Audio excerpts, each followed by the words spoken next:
Ayong gabi sa ato ang tanan mga kaigsuonan. Welcome sa ato ang Daily Dose of God's Word. Another night nga kita magkahiusa alang sa pagtuon sa pulong sa atong Ginoo. So I invite everyone to invite someone. You can invite somebody if you wanted someone to hear the gospel, makadungog sa maayong balita. So in our messenger, you can invite somebody para sa atong makauban. And even you can send the video to wherever people you wanted to hear sila makadungog sa pulong sa Ginoo. So ato ang text for tonight is found in the book of Luke chapter 13. Atong pagbabasahon ang verses 22 down to verse 20. Okay, so open your Bibles with me please in the book of Luke chapter 13 verses 22 down to verse 30. Okay, the Bible says, "And he went through the cities and villages, teaching and journeying toward Jerusalem. Then said one unto him, Lord, are there few that be saved? And he said unto them, Strive to enter in at the strait gate, for many, I say unto you, will seek to enter in and shall not be able. When once the master of the house is risen up and hath shut to the door, and he begin to stand without and to knock at the door, saying, Lord, Lord, open unto us. And he shall answer and say unto you, I know you not whence ye are. Then shall he begin to say, We have eaten and drunk in thy presence, and thou hast taught in our streets. But he shall say, I tell you, I know you not whence ye are. Depart from me, all ye workers of iniquity. There shall be weeping and gnashing of teeth, when ye shall see Abraham and Isaac and Jacob and all the prophets in the kingdom of God, and you yourselves thrust out. And they shall come from the east and from the west, and from the north and from the south, and shall sit down in the kingdom of God. And behold, there are last which shall be first, and there are first which shall be last." Magpray ta. Amahan nga langit nun, salamat Ginoo sa another opportunity nga imong gihatag kanamo para kami makatuon sa imong mga pulong. Ginoo, pagka mahinungdanon kaayo sa imuhang gihatag kanamo nga kahigayunan nga amo ang tapuson ang amo ang adlaw karon Lord, pinaagi sa paghinuklog, pagmeditate sa imuhang mga pahinumdum ug mga pulong Ginoo alang kanamo nga imong mga anak. Amahan tagaig kaalam ang imong ubos nga lagad sa pagsaysay niining mga butanga nga kini masabtan kaayo sa mga katawhan in a very special way. Ikaw magauban kanamo Lord. Pasayloa kami sa mga sala, sa buhat, sa pulog, sa hunahuna. Sa ngalan ni Jesus, ipangayo na ako ang tanan. Amen and amen. Ang uluhan sa atong mensahe karon mga kaigsuonan from our daily bread is Narrow Door Cafe. Okay, Narrow Door Cafe. So, but I would like to just call it Narrow Door because it is what the text says, ato ang teksto mga kaigsuonan, the narrow way or the straight gate. Sumala pa ni Jesus Christ. Now ato makita mga kaigsuonan, at this time, the Lord Jesus Christ is journeying to Jerusalem. So meaning, put it in your mind, nga aning panahon na, He is journeying to Jerusalem.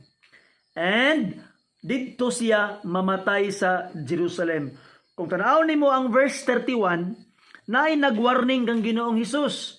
Tanawa, Bible says, the same day there came certain of the Pharisees, saying unto him, Get thee out, and depart hence, for Herod will kill thee. Patyon ka ni Herod. So naay nagwarning kang Ginoong Hesus. Unsay giingon ni Jesus Christ, verse 32, And he said unto them, Go ye and tell that fox, Behold, I cast out devils, I do cures today and tomorrow, and the third day I shall be perfected.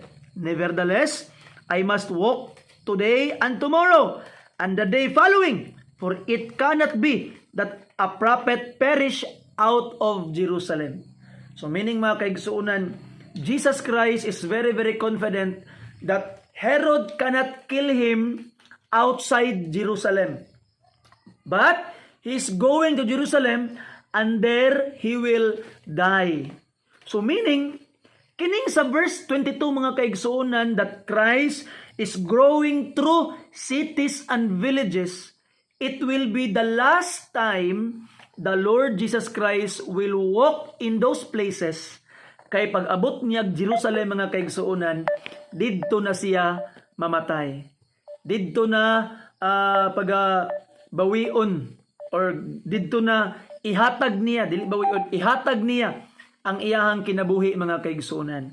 So the Lord Jesus Christ will offer His life for us in Jerusalem.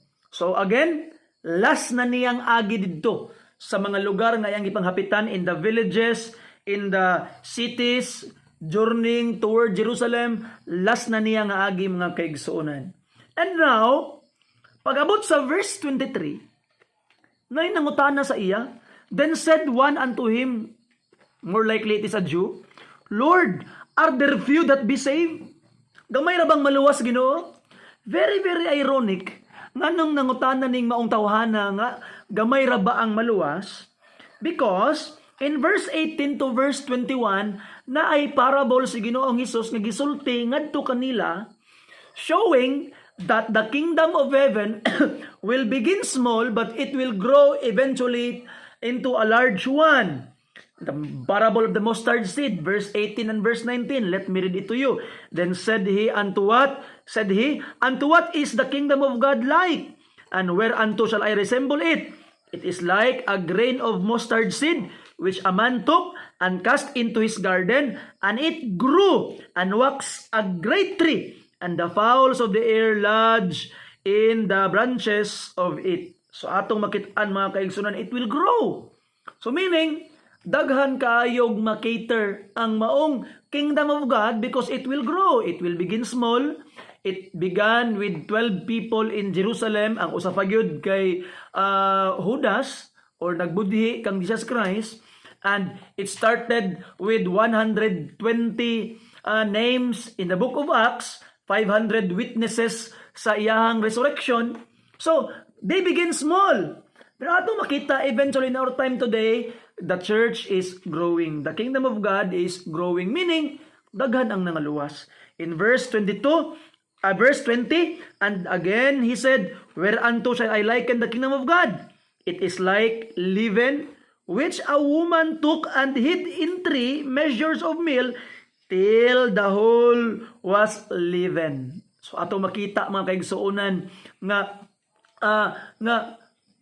there will be a leavening agent, meaning mutubo siya. So in verse 18 to 19, it talks about outward growth, and verse 20 to 21, it talks about inward growth. But ato makitaan that the message is the kingdom of God will not remain small. It will really grow, mudako siya. Muna nga ironic nga nangutana sa iya nga Ginoo, gamay ra ba maluwas? In Revelation chapter 7 and verse 9, if you would open the Bibles there, Revelation chapter 7 sa verse 9 sa atong mga Bible palihog, the Bible says, after this, sa langit na niya, na nakita ni John the Beloved, after this, I beheld, and lo, a great multitude which no man could number. Tanawa ha, no man could number, of all nations and kindreds and people and tongues, stood before the throne, before the Lamb, clothed with white robes and palms in their hands. So atong makitaan mga kaigsunan, from every walks of life, from every nation, from every kindred, from every people, tongue, na ay nangaluwas, and the number of them no man can number. So pertig yung daghan na mga kaigsunan. Daghan kaayong mga tao nga nangaluwas. But, listen carefully, sad to say, daghan lagi ang nangaluwas, pero mas daghan ang mga adtog impierno. It's very, very sad.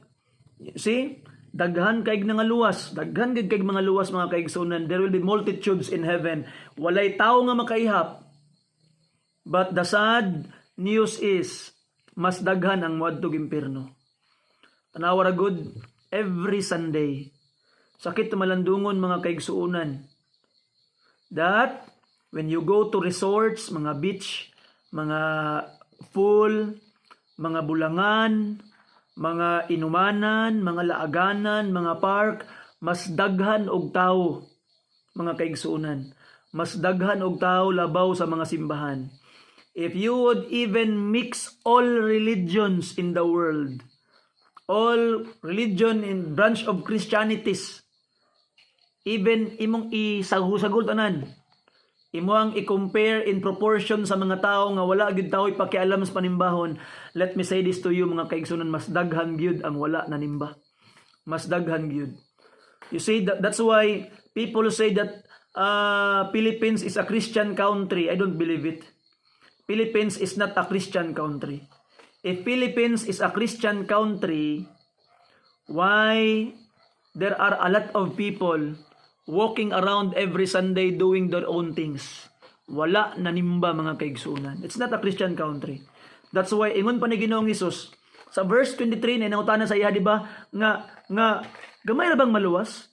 Anang tubag ni Ginoong Hesus kung imong itugot nga ako ang i-paraphrase ang tubag ni Jesus Christ. Murag niingon si Jesus Christ, interesado ka nga gamay ba o daghan maluwas? Sigurado sa imong kaugalingon, mo na ang gingon ni Jesus Christ. Sigurado sa imong kaugalingon. You are interested in the salvation of others? You are interested if this people has eternal life in Him? Imong kaugalingon, sigurado sa kung ikaw luwas bagid ka. And that is the tune of the words of our Lord, mga kaigsuunan. Tanaw nimo ang verse 24 unsa tubag ni Ginoong Hesus, strive. Look at that, strive. Anong mag-strive man sa dapat? Strive to enter in at the straight gate, for many, I say unto you, will seek to enter and shall not be able. And it really hurts. Daghan ko no mga kaigsuunan nga they will seek to enter and shall not be able. Napangutana, nga naman pastor nga they will seek to enter but they are not able, because they have seek the kingdom of God, they have seek to enter in the wrong way. Tanawa ang gingon sa Book of Mark, a parallel verse, o gitubaan, Book of Matthew rather, parallel verse mga kaigsuunan sa ato ang teksto karon, Matthew chapter 7. Ingon pa sa verse 21. If you're there, say amen. The Bible says, so I know that you have muted your messengers. So verse 21, not everyone that saith unto me, Lord, Lord, shall enter into the kingdom of heaven, but he that doeth the will of my Father which is in heaven.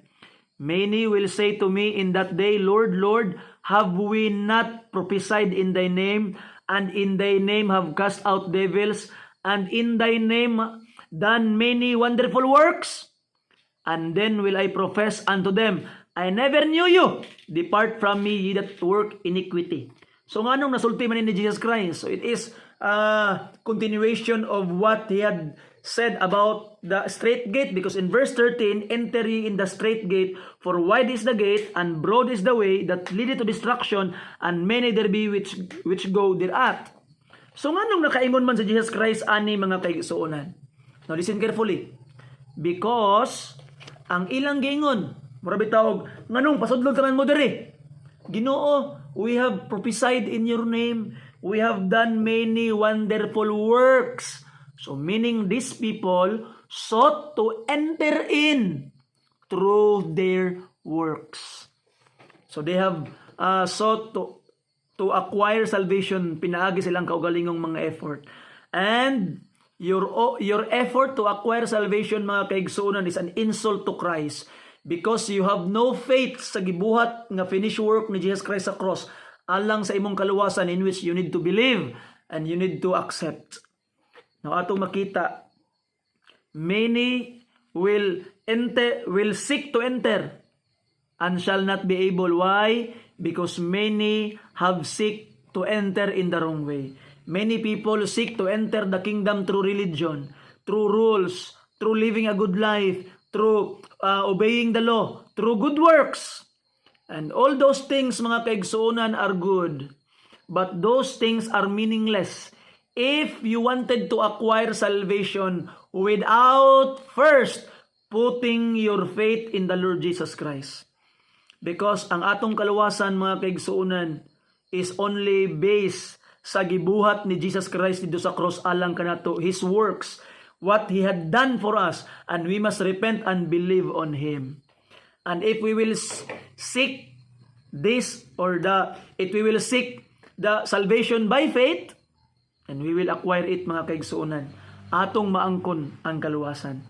We will not seek it in the wrong way, mga kaigsuonan. Kaya kung imong isik ang kaluwasan in the wrong way, then let me say this to you, ay delikado gyud kaayo ang gitawag nga imuhang kahimtang, mga kaigsuonan. Tanawa gani ang Romans chapter 10 verse 3. The Bible says, "For they, being ignorant of God's righteousness, and going about to establish their own righteousness, and have not submitted themselves unto the righteousness of God." Verse 4, "For Christ is the end of the law for righteousness to everyone that believeth." So mga kaigsuonan, we must seek salvation by faith. We must not seek it by works, mga kaigsuonan. Kay atong maangkon ang kaluwasan, pinaagi lang pagtuo kang Ginoong Hesus. That's why many people will try to seek it, try to acquire it, but they cannot. Mao na bitaw no nga we must be heard.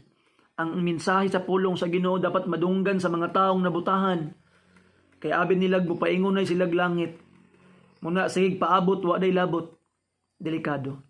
That's why bahalag mangugat tong mga liog, mangboto atong mga ugat atong ipangsulti sa mga katawhan, that they need to listen about the salvation nga gihatag sa Ginoo. We must have a relationship with God. Because if you have a real relationship with God, right religion will follow. Now, tanawa ang Jesus Christ, strive to enter in. You see? And it is very urgent. Strive, paningkamot gyud, do everything para makasulod ka. And what you need to do is do the work of God. Ang pangutana, unsa day ang work of God, pastor? What is the work of God that I must do para makasulod ko? And look at this. The Bible says in John chapter 6 verse 28 and verse 29.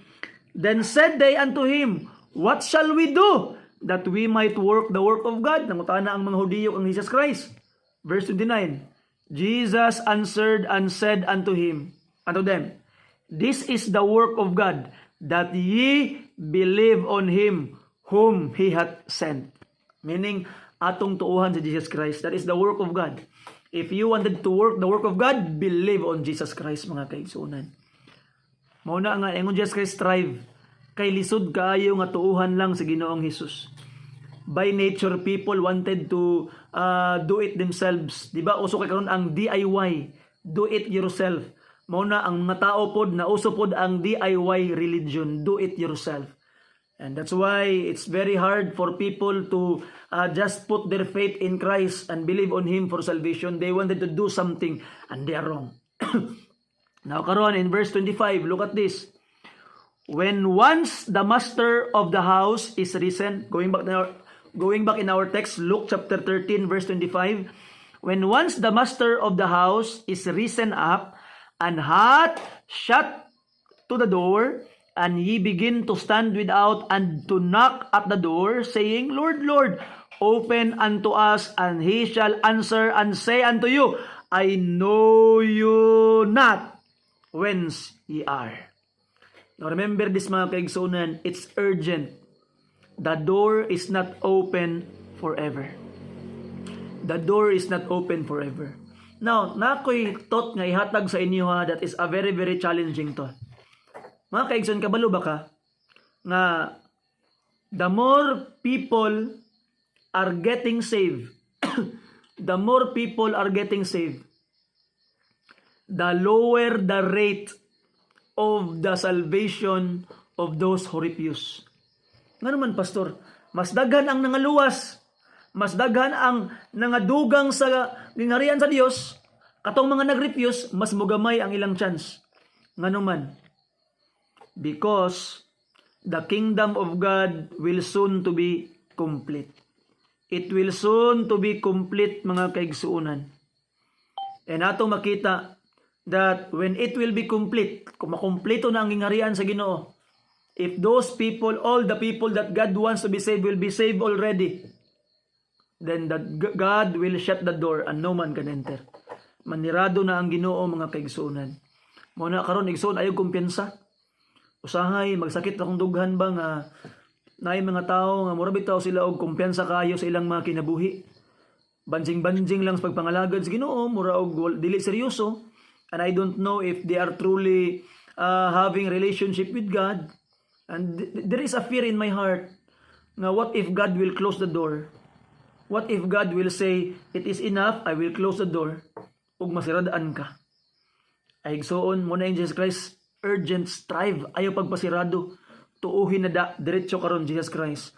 Kung napaka sa relihiyon karon nagsimba pag Dios biyain na oy. Adto na sa simbahan nga nagtudlos ka matuoran, mga kaigsuunan. Very very urgent ang kaluwasan. Di taangay maglangan, mga kaigsuunan. Because the door is not open forever. And verse 26, then shall he begin to say, we have eaten and drunk in thy presence, and thou hast taught in our streets, Ginoo. Nakadungog minimo, Ginoo, nagkauban ta. Higala igsoon, the mere companionship with God or with God's people will not guarantee nga ikaw luwas na. Usahay, naay mga tao nga niadtog simbahan for companionship.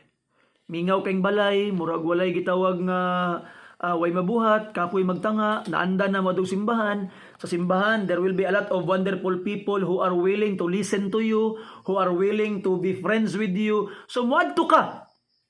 Not because of God, but because you just want companionship. Sultian di ka igsuon, delikado ka. Nganuman, you must go to church because of Jesus.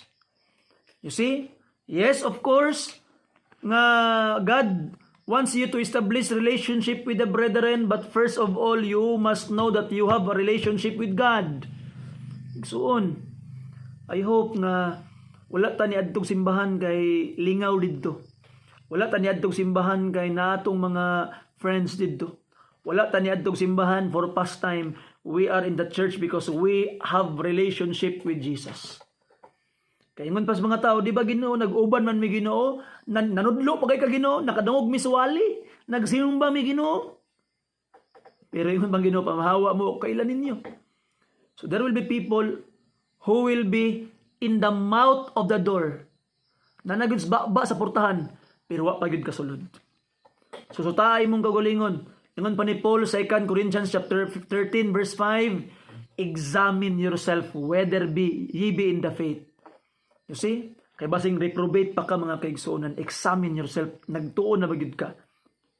And in verse 28, verse 27, but he shall say, I tell you, I know you not. Whence ye are aman mugikan, depart from me, ye all ye workers of iniquity. You see, sometimes my heart is grieved looking at some young people in our time today nga grabe kay maka-idolize anang mga K-drama, mga K-pop, mga sana mga tawag ana, mga artista. Grabe kay sila maka-idolize niya nga mga tao, mga kaigsonan. And I have known people who will spend a lot of money ay magpalit og mga picture, mga online, mga dagway sa mga artista nga mga ritukado. Atong makita, mga kaigsuunan. Don't you realize that those people that you idolize today, you will not see them in heaven? You see? Majority of them are unsaved. And there is something wrong in your heart when you idolize a person that is unsaved. There is something wrong in your heart when you idolize a person that is unsaved. You see? So mga kaigsuunan, atong gitawag nga makita by the grace of God nga kinahanglan nga we will not be like that. The only idol, if you may, we must have is the Lord Jesus Christ. You see? And think of it, katong mga tao that you have idolized, kato sila paingon, will they be saved? You see? Mabitaw na nga there are a lot of people karon nga mahigugma og unbeliever. Mahigugma og gitawag nga unbeliever. And let me ask you this question. There is something wrong in your heart. Why will you be in love with a child of the devil? Because if you will marry a child of the devil, you will have problems with your father-in-law. You see, I'm not saying mga kaigsuunan that they are wicked. I am only saying that God intended for us not to have equal yoke with unbelievers. Munang gisugo sa pulong sa Ginoo. And I hope by the grace of God, you will be successful in what walk that you will be choosing mga kaigsuunan.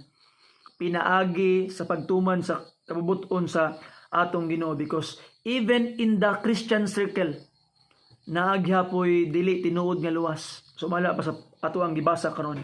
And the Bible says in verse 28, mo ni pinakasakit, there shall be weeping and gnashing of teeth when ye shall see. You see, Christ is talking to those people nga iyang giwalihan. When ye shall see Abraham, Isaac, Jacob, and all the prophets in the kingdom of God, and you yourselves thrust out. The most painful part of going to hell is because you can see unsa imong na-miss. Kung nituo lang ko, uban unda ko nilang Abraham, and you can see them. You see? Muna mga kaigsunan, di ba, usahay, sakit kaayo, mas lisod magantos sa diha nga naakay nakita nga mga tao nga hayahay. Bantay ka na. Pananglitan karon, naakay gitawag nga kaila nga pertigid niyang hayahaya, wag ganya pansina, unya ikaw nagantos. Di ba murag mas lisod ang pagantos? And look at this, there will be gnashing and crying mga kaigsunan nga naman. While you will be suffering in hell, you can see Abraham, Isaac, Jacob, and the people who are saved on the other side. And you can see what you have missed. And it will be very, very painful. And I hope nga kaigsuunan mo nang urgent kayo, magwalita, magsulti sa pulong sa Ginoo karon. Kay para ato silang masultian sa matuuran. You see? Muna sa una, when I was saved, the first project na ako yung ipaningkamutan nga mahitabo is akong masulti ang maayong balita to my family.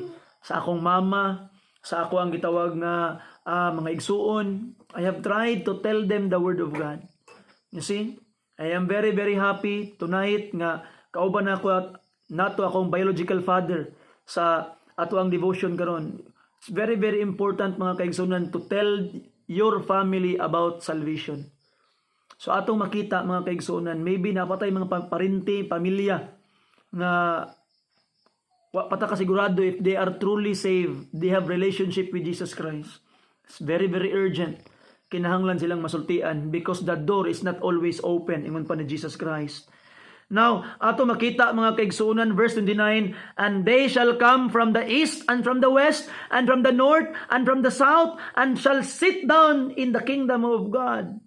Many people nga wa tanagdahom nga mga luwas di ay. And last verse in verse 30, and behold, there are last which shall be first, and there are first which shall be last.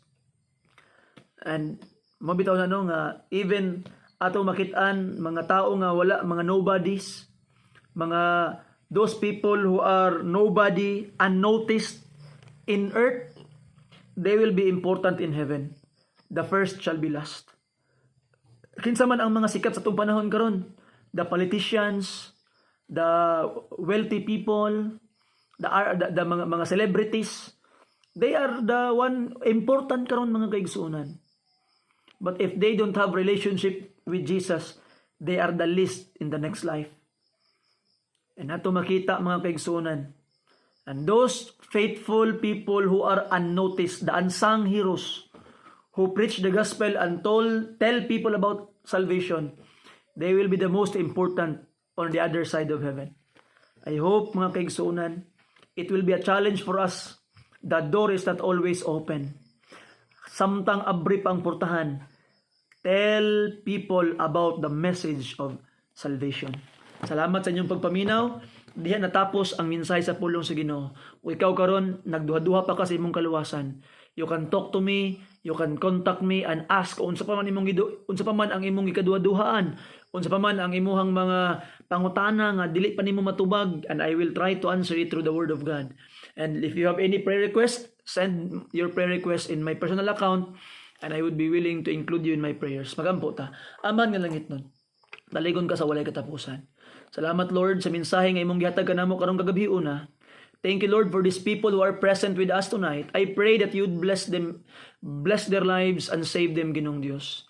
Make us truly realize that the door is not always open. One day it will be closed. Siradaan sa Ginoo ang portahan. And a lot of people cannot enter in because they have refused to enter in. Karon nga buhi pa sila. I pray Lord that you will give us the boldness that we need para mo pag yung masulti, masaysay ug ma-explain sa mga katawhan unsa gyud ang salvation Lord nga biblikal na tinuod. Ikaw magabless ka namo Lord, pasailuwa kami sa mga sala. Lig-una kami sa kanunay kay nasayod ka wa gyud taon mi mabuhat kung wala imong panabang. Sa ngalan ni Jesus, gisalig namo kining tanan. Amen and amen. Salamat ug maayong gabi sa atong tanan. Salamat po.